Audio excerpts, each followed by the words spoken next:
Alors, quid de la psychopathie? Donc, soyons clairs sur le terme, c'est un terme ambigu en fait, parce que, en fait, c'est une branche de la psychologie qui est définie par un objet d'étude qui est bizarre, c'est qu'on définit, son objet d'étude, c'est quand même les troubles mentaux. C'est-à-dire qu'on définit la psychopathologie à partir de ce qui ne va pas. Hein? La psychologie, normalement, c'est à partir de ce qui va, et puis ensuite, on va vers la psychopathie. Donc la psychopathie, c'est vraiment le trouble qui est à l'origine de cette science. Alors, il y a plusieurs définitions. Moi, j'aime bien celle de Lottery et Boutier qui propose 3 acceptions de la psychopathie, c'est-à-dire qu'elle vise à la description de l'expérience vécue par les patients. Elle envisage de mettre en évidence une sémiotique, c'est-à-dire l'étude des signes, des manifestations de la maladie. Et puis, c'est un terme qui regroupe les perspectives théoriques de référence. Eh bien, c'est tout ce qu'on va faire dans ce séminaire, et notamment les 2 premiers jours où on va parler des concepts généraux en psychopathie. Donc, expérience vécue des patients, sémiologie et perspectives théoriques de référence.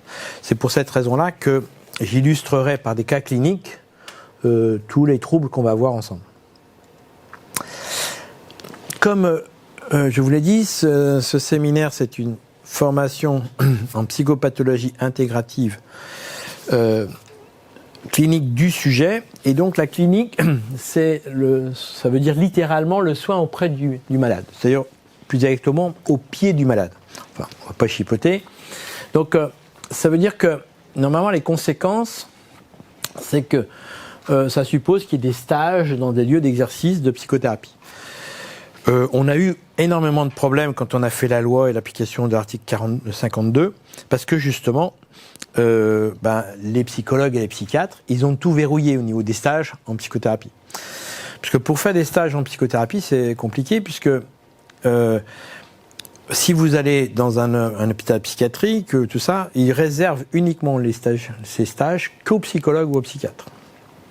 Et aller dans un cabinet pour faire un stage clinique, c'est pas possible, parce qu'en généralement, les gens payent et ils tiennent à leur confidentialité. Donc si vous êtes 2 face à un patient, ça va pas le faire. Donc c'est très compliqué à mettre en place. C'est pour ça que la validation que je proposerai se fera à partir d'un cas clinique que vous travaillerez sans être obligé de le voir. Enfin, ça peut être le vôtre, on en reparlera, mais donc c'est pour introduire la dimension clinique, mais comme il y a des contraintes un peu particulières pour notre métier, je suis bien obligé de faire comme ça. Ça va ? Alors, j'ai dit psychopathologie intégrative clinique du sujet. Alors, qu'est-ce que j'entends ici par sujet ? Je suis à peu près persuadé, sauf peut-être pour Samantha, qui me paraît très jeune. Vous avez quel âge ? 33. Ah non, je vous aurais dit 24, moi. Bon, mince. Personne n'a 24 ans. Hein ?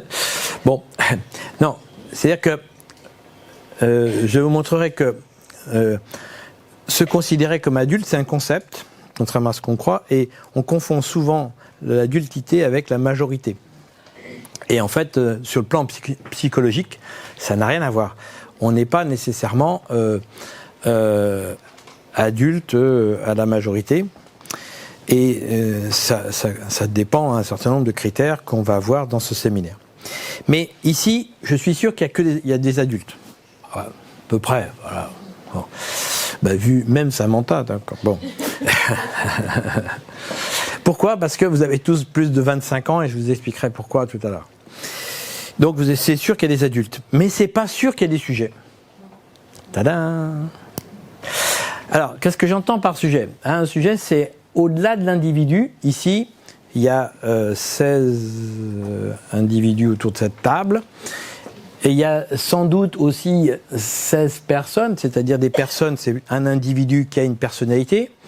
Alors il y en a qui ont plus de personnalité que d'autres. Hein. Suivez mon regard. Mais est-ce que pour autant il y a des sujets ? C'est pas sûr. Pourquoi ?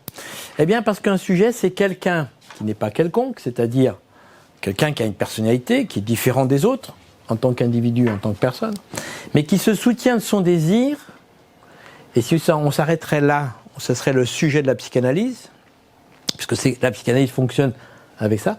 Et moi, j'ajoute, tout en tenant compte de l'autre dans la relation. C'est ça qui est compliqué. C'est-à-dire, comment faire pour me soutenir mon désir en étant dans le respect de l'autre, hein. C'est ça qui est compliqué. Et je ne veux pas plomber l'ambiance, mais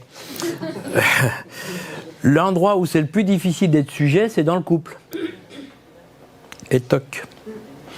Et oui, parce qu'à partir du moment où on aime quelqu'un, c'est pour ça que c'est mieux quand on n'a personne. Quand on aime quelqu'un, eh bien, il y a toujours un risque de oublier un peu son désir par amour pour l'autre. Oui, hein? Et donc, on peut se poser la question sur la graine qui s'envole. Bon, bref, la graine a le droit de s'exprimer. Hein. Bien. Alors, est-ce que c'est très important qu'on se mette d'accord sur cette conception du sujet, parce qu'évidemment, vous allez voir que, d'abord, elle est intégrative, puisque ça va prendre en compte non seulement une dimension de la psychanalyse, mais aussi la dimension relationnelle qu'on trouve dans beaucoup de thérapies et de courants thérapeutiques. Et donc, cette conception du sujet, c'est de dire que c'est à la fois le chemin et à la fois le but de tout être humain, c'est d'arriver justement à être dans cette conception du sujet. Et vous l'avez dit dans vos présentations, si vous sentez que vous faites bien ce métier, que c'est plus de la passion que du travail, c'est quelque part, vous souhaitez en arriver là. Et donc, et je vous montrerai que non seulement c'est un vœu, mais en plus, je vais vous montrer que vous ne pouvez pas faire autrement. Sinon, si vous n'êtes pas sujet, eh ben, vous ne pouvez pas faire ce métier. Je vais en faire la démonstration tout à l'heure. Donc, le trajet du sujet, c'est donc de passer de l'individu à la personne et au sujet. L'individu, pour le résumer, c'est ce qui se différencie de l'autre. Ici, il y a des individus, vous n'êtes pas tous habillés pareil, etc. Je vous fais juste remarquer, parce que ça, je ne peux pas m'empêcher de faire quelques allusions aux gilets jaunes, mais que mettez tous un gilet jaune et c'est pas sûr. On pourra compter le nombre de gilets jaunes, donc d'individus, mais si on met tous un gilet jaune, on va nier la personnalité. Et donc, du coup, c'est pas sûr que si je mets un gilet jaune à tout le monde, on n'est pas une négation de la personne. Et on voit ce que ça donne quand tout le monde met un gilet jaune. Et la négation de la personne, ça amène toujours la violence. Et vous voyez ce qui se passe. Alors qu'un sujet, il assume son désir sans se fondre dans l'autre, mais en même temps en tenant compte de l'autre. Hein, c'est-à-dire qu'il ne se perd pas dans l'autre, mais il faut bien qu'il tienne compte de l'autre.